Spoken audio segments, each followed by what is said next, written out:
1974년 10월 1일 여의도 5.16 광장 박정희 대통령 국군의 날 유시입니다.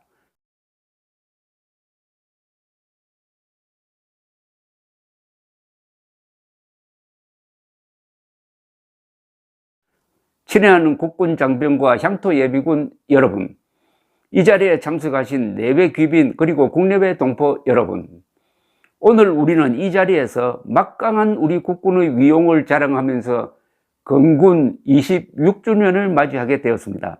나는 먼저 육해공군 장병 여러분과 향토 예비군 여러분에게 국토방위와 자유수호를 위하여 건국 초기부터 오늘에 이르기까지 조국과 결의에 바친 여러분들의 무한한 충성과 아낌없는 희생과 그리고 헌신적인 봉사에 대하여 온 국민과 더불어 뜨거운 격려와 치하를 보내는 바입니다. 이 넓은 5.16 광장을 위압하는 당당한 위용과 하늘을 찌를 듯한 넘넘한 사기, 이 막강한 힘이 바로 지난 26년간 고난과 시련을 극복하면서 승리와 영광의 역사를 기록해 온 우리 국군의 전통입니다. 우리 국군의 역사는 건군 초창기부터 공산 침략자들과의 투쟁의 기록으로 시작됩니다. 우리는 지금 이 순간에도 그들과 싸우고 있습니다. 우리는 내일도 그들과 투쟁을 계속해야 할 것입니다. 이것은 우리가 살기 위해서, 우리의 생존을 위해서, 또 우리의 후손들을 위해서 목숨을 걸고 싸워야 하며 일보도 양보할 수 없는 생존 투쟁입니다. 이 투쟁은 공산 침략자들이 우리를 침략하겠다는 생각을 완전히 포기하는 날까지 계속될 것입니다. 이 투쟁에서 우리가 이겨야만 비로소 우리 남북한 동포는 자유를 마음껏 누릴 수도 있고 평화와 번영을 누릴 수도 있을 것입니다. 이러한 각박한 현실이 오늘 우리들이 직면하고 있는 한국의 현실입니다. 어떻습니까? 생존 투쟁이다 이겁니다. 그리고 후손들을 위한 투쟁이고 자유를 지키기 위한 투쟁이다. 그런데 이 현실이 지금 바뀌었습니까? 꼭 그대로 아닙니까? 그러니까 이 연설의 유효성이 지속된다고 봐야 되죠. 이 대목이 핵심 아니겠습니까? 이것은 우리가 살기 위해서, 우리의 생존을 위해서, 또 우리의 후손들을 위해서 목숨을 걸고 싸워야 하며 일보도 양보할 수 없는 생존투쟁입니다. 생존투쟁입니다. 지금 남북한의 대결은 생존투쟁이니까 어느 한쪽이 죽어야 합니다. 좀 논리적으로 이야기하면은 민족사의 정통성과 삶의 양식을 놓고 다투는 타협이 절대로 불가능한 총체적 권력투쟁이 지금도 계속되고 있다는 이야기죠. 이어서 박정희 대통령의 유시를 계속 소개해 드리겠습니다.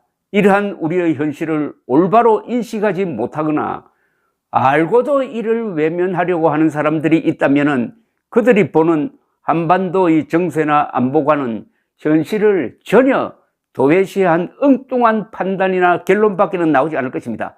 불행하게도 우리 사회 일부에서는 극히 소수이기는 하나 이와 같은 인식 부족에서 오는 그릇된 시국관 또는 안보관을 가지고 무책임한 현실 비판을 일삼는 사람들이 있다는 것을 나는 심히 유감스럽게 생각하고 있습니다. 총력 안보와 국민 총화 또는 유신체제에 대해서 의식적으로 왜곡 해석을 하고 부정적으로만 받아들이는 일부 인사들이 아직도 우리 사회 일각에서 민주가 어떠니 자유가 어떠니 하고 무리를 일으키며 유신체제에 또다시 도전하려 들고 있다는 사실을 나는 매우 중대시하고 이를 지켜보고 있습니다. 이러함에도 불구하고 생존투쟁을 하고 있음에도 불구하고 민주를 앞세워 가지고 유신체제에 도전하는 사람들은 가짜다, 위선자다 하는 의미를 품고 있습니다. 그 이어지는 문장이 바로 그겁니다. 이렇게 이야기합니다. 유신체제는 공산 침략자들로부터 우리의 자유를 지키자는 체제입니다. 큰 자유를 지키기 위해서는 작은 자유는 일시적으로 이를 희생할 줄도 알고 또는 절제할 줄도 아는 슬기를 가져야만 우리는 큰 자유를 뺏기지 않을 것입니다. 우리를 노리고 있는 침략자들은 우리의 내부에 어떤 허점만 생기기를 호시탐탐 노리고 있는 이런 판국인데, 우리도 남과 같이 주어진 자유라고 해서 이를 다 누리고 싶고, 또 남이 하는 것은 다 하고 싶고, 그러고도 자유는 자유대로 지키겠다고 한다면은, 또 지킬 수 있다고 생각한다면은, 이는 세상이 어떻게 돌아가는지를 전혀 알지 못하는 환상적인 낭만주의자라고 하지 않을 수 없을 것입니다. 공산주의자들에게 그렇게도 많은 도전을 받고, 그렇게도 엄청난 피해를 입고도, 또 지금 이 시각에도 그들의 도전이 계속되고 있는데도 아직도 악몽에서 깨어나지 못하는 사람이 있다면 이는 참으로 한심한 일이 아닐 수 없습니다. 이게 바로 박정희 대통령이 민주주의를 앞세워서 무한대의 자유를 요구하는 위선자들을 향해서 그야말로 혼신의 힘을 다해서 영혼을 담아서 쏟아부은 이야기입니다.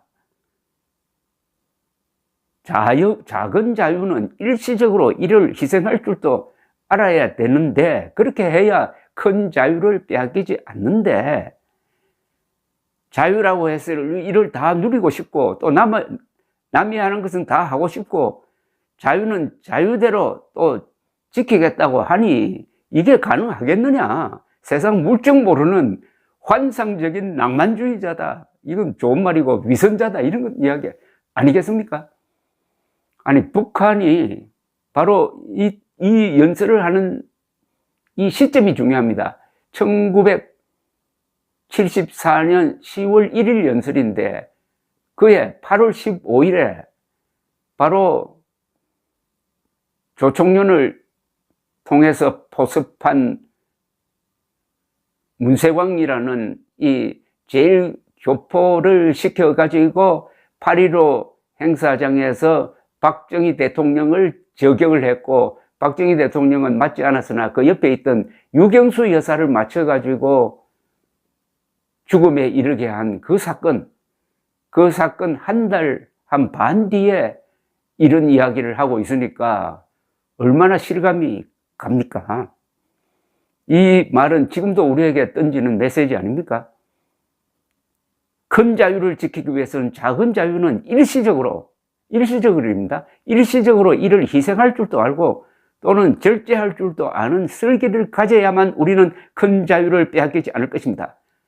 지금 또 국가보안법을 폐지하겠다고 국가보안법이 위헌이라고 하는 사람들이 또 기승을 부리고 있는데, 우리가 자유를 지키려면은 일시적으로 우리가 가지고 있는 자유를 절제하거나 희생할 줄도 알아야 되는 것 아니냐 하는 박정희 대통령의 이 충고가 그렇게 어른스럽게 들릴 수가 없습니다. 감사합니다.